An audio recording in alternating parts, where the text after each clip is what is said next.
हर हर महादेव भक्तों, आपका मेरे चैनल पर स्वागत है। आज हम बात करेंगे कि इस वर्ष 2025 में हरतालिका तीज कब है, किस दिन, किस तारीख को ये व्रत है, किस तारीख को ये व्रत रखा जाएगा। जो स्त्रियां पहली बार इस व्रत को उठाना चाह रही हैं वो उठा सकती हैं, नहीं उठा सकती हैं।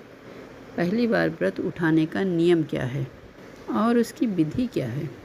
पहली बार व्रत कहाँ से शुरू करना चाहिए, कहाँ से उठाना चाहिए, मायके से या ससुराल से। व्रत उठाना कहाँ से शुभदायक होगा। हरतालिका तीज के व्रत का नियम क्या है, महत्व क्या है और इसकी विधि क्या है।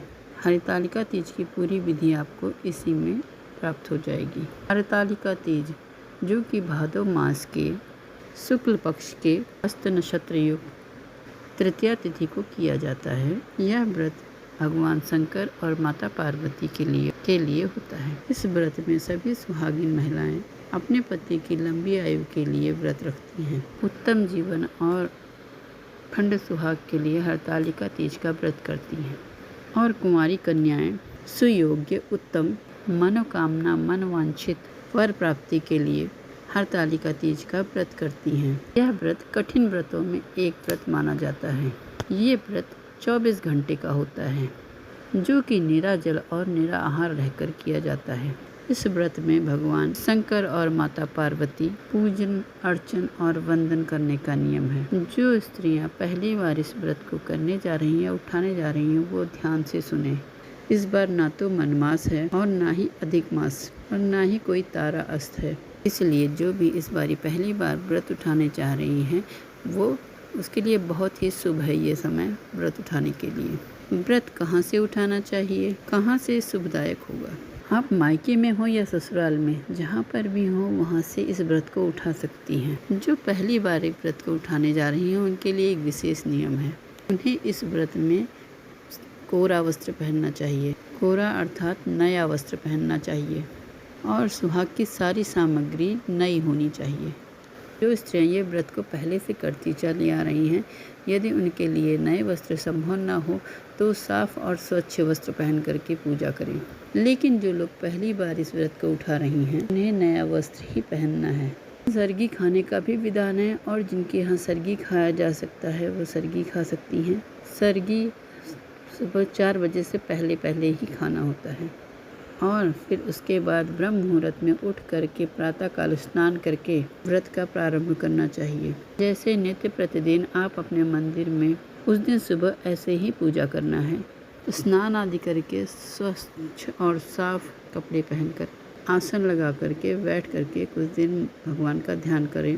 हाथ में जल अक्षत और पुष्प लेकर के भगवान शंकर और माता पार्वती का ध्यान करें और एक संकल्प करना चाहिए कि हे महादेव, हे माता पार्वती जी की प्रसन्नता के लिए, आपका आशीर्वाद पाने के लिए आज मैं अपने पति की दीर्घायु के लिए, उनके अखंड सुहाग के लिए और कुंवारी कन्याएं बोल सकती हैं कि सुंदर और सुयोग्य वर पाने के लिए मैं हरतालिका तीज का व्रत कर रही हूँ। हे माता, हमें अपना आशीर्वाद प्रदान करें। ऐसा कहने के पश्चात जल अक्षत और पुष्प भगवान के पास रख दें जहाँ पर भगवान शंकर की फोटो रखी हो।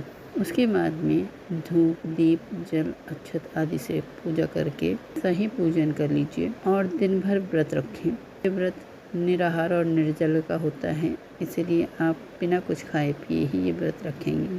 शाम के समय आप भगवान शंकर की, माँ पार्वती और गणेश जी की मिट्टी से बनी हुई मूर्तियाँ, मिट्टी या बालू से एक मूर्ति बनाएं और एक चौकी पर वस्त्र बिछा करके उस पर इनकी मूर्तियों को स्थापित करें। कलश रखें और एक दीपक जलाएं। भगवान शंकर, माता पार्वती और हो सके तो पूरे परिवार का ही उनकी मूर्तियाँ स्थापित करें और जो भी आपके पास सामग्री हो, जल से, दूध से, अक्षत, फूल, भांग, धतूर, बेलपत्र, धूप, सिंदूर, सुपारी, पान, मिठाई, फल, लौंग, इलायची और दक्षिणा के साथ में भगवान शंकर और माता पार्वती भाव भक्ति के साथ में उनके पूजन और अर्चन करें। और यदि सामर्थ्य हो तो भगवान शंकर को एक वस्त्र और माता पार्वती को भी एक वस्त्र प्रदान करें और जो श्रृंगार का सामान हो वो भी माता जी को अर्पित करें। और उसके बाद हरतालिका तीज की कथा को सुनें और उसके बाद भगवान की आरती करें। और रात में जगने का विशेष महत्व बताया गया है हरतालिका तीज में, जैसा उसके पास समय हो।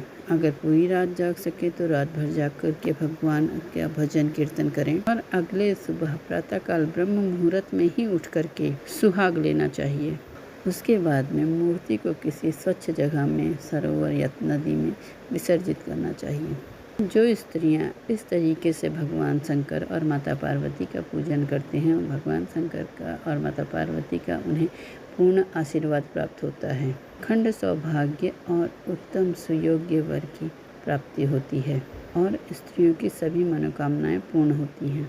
2025 में तीज व्रत का प्रारंभ हो रहा है सोमवार 25 अगस्त को दिन में सोमवार 11:39 पर, जो अगले दिन मंगलवार 26 अगस्त को नक्षत्र का प्रारंभ हो रहा है। मंगलवार 26 अगस्त को प्रातः में मंगलवार 26 अगस्त को 12:39 तक तृतीया तिथि रहेगी। हस्त नक्षत्र का प्रारंभ हो रहा है मंगलवार 26 अगस्त को प्रातः में सुबह 4 बजे। अगले दिन 27 अगस्त बुधवार को 5:16 तक हस्त नक्षत्र रहेगा। अर्थात हरतालिका तीज का व्रत हस्तयुक्त तृतीया तिथि रहेगी मंगलवार 26 अगस्त रात 2025 को।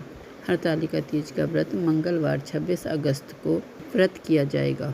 यदि जानकारी आपको अच्छी लगी तो मेरे वीडियो को ऐसे ही और वीडियो देखने के लिए मेरे चैनल को सब्सक्राइब करिए। थैंक यू, धन्यवाद।